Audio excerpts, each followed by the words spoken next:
I'm going to go over some of the updates I've done here on this Xc-1, the AX24.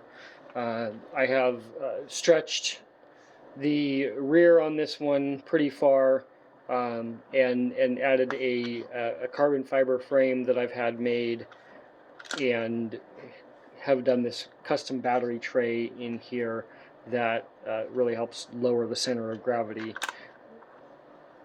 The skid plate and frame that I've built has a good angle on the bottom of it here, so that way when you're going over something, you are gaining ground clearance as you're going over it.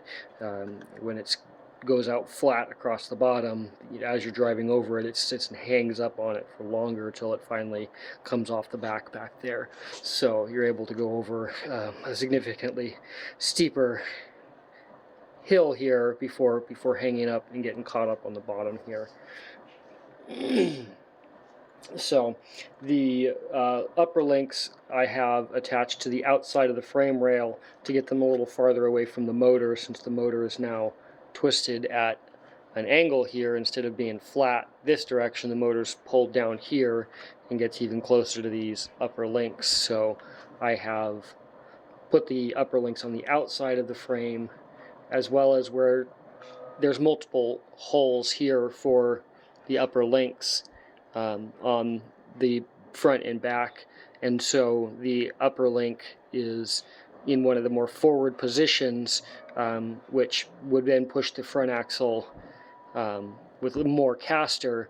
But I went ahead and changed the lower links out to the 58.5, which is the C10 rear links, or Bronco rear links, which then pushes the bottom out a little bit as well. So the front is a few millimeters stretched, where the back is really stretched out the back, because we're using deadbolt lower links on there, so we get a nice long stretch out of it.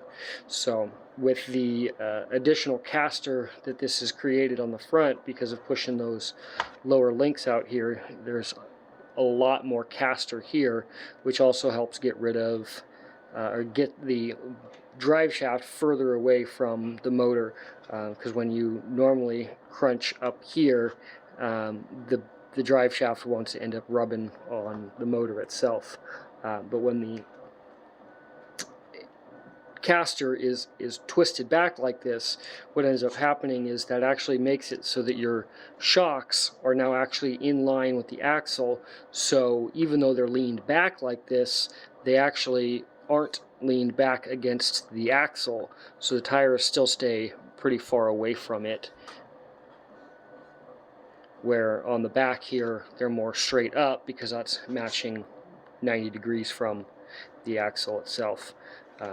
And so I have switched over to a CVD in here instead of the regular dog bone, so I was able to get a lot better steering angles out of this, so much that the high clearance links here, instead of going this direction for clearance, they actually are going in. So you can see the tire actually goes into those links because of how sharp it turns.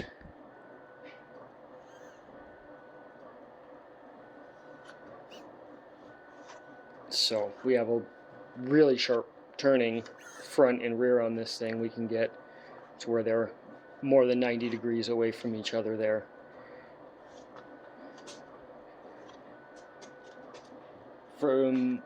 I've switched from the stock controller over to the Flyski GT5, and I have added this thumb steer here to it, so you can use one hand here, and then this here is the other tires, and that would be straight pointed at that other one there, and then you can turn either direction, so centered, all the way right, all the way left,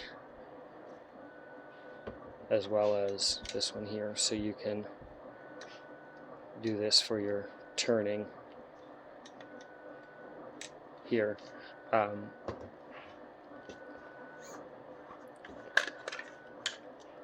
this, you can run a handful of different batteries on here if you wanted to, all the way down to the stock one.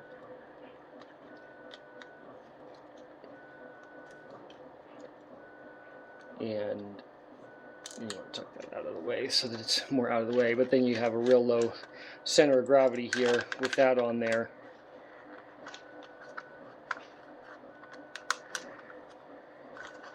Because your battery is down nice and low. So this, you can switch out if you want to use like a 180 smaller battery. You can move this forward onto this other strap and then move it down there, so you've got a real small battery with some forward weight or anything like that. And so the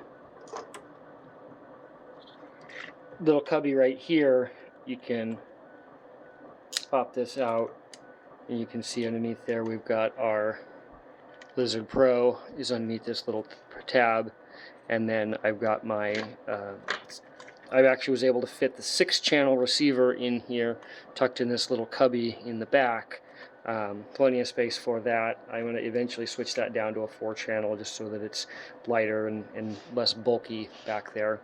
But it does actually end up, did end up fitting with the 6-channel. I had to decase it to get it in there, but it was able to go in there. So that is this here. The wheels, I 3D print these here so that I have a nice large area, less tire squish to have an issue on the side hills. You have more stability and less likely for the tires to want to push or plow from that, as well as they give me more clearance so that I can run more weight in around the knuckles here, so I can have a lot of weight down in there and down low. So the controller here, I've 3D printed this bottom piece instead of this flat one here, this big thick one here, and I'm actually running this off of a 2S 900 MAH that will clip right inside this thing.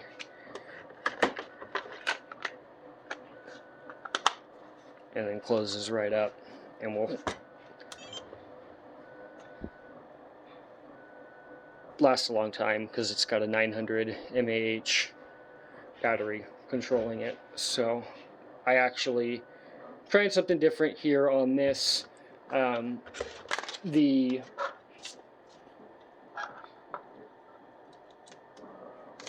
car, instead of setting it up with, I'm just going to leave that in for now, not strapped in because I'm not actually driving it, but instead of setting it up with this being the front tires, I've set this up as my rear tires, and then this is my front here. So while I'm driving, I can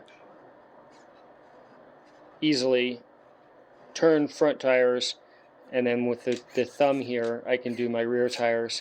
Now I was having a lot of issues with trying to keep my rear tires always facing straight using this as my center, as my rear tires, because you're kind of, you know, playing with it here and it's never actually staying exactly straight. Where is exactly straight? I don't know. I kind of have to sit and play with it. Or this, made sure that I was always rear centered as soon as you let go, so you're always tracking straight when you're not using your 4-wheel steering. So just something I'm trying out. Who knows if I'll keep it that way, but this is my front tires here and this is my rear tires here. So it's just more to play with and experiment at this point.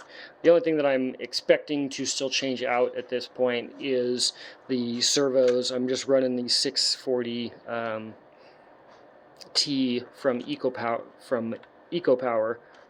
It's a decently strong servo. It's significantly stronger than the than the 827, which is one of their other ones. The 827 is the one that's designed for the SCX24s. The plug comes out off the side over here, and where the 640 comes off of the back, directly off the back instead.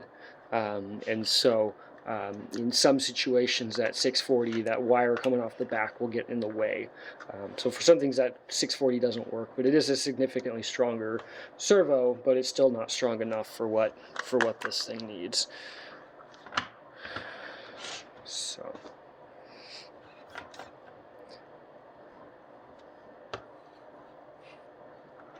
it would be nice to have more power here. It's not enough to actually twist this thing.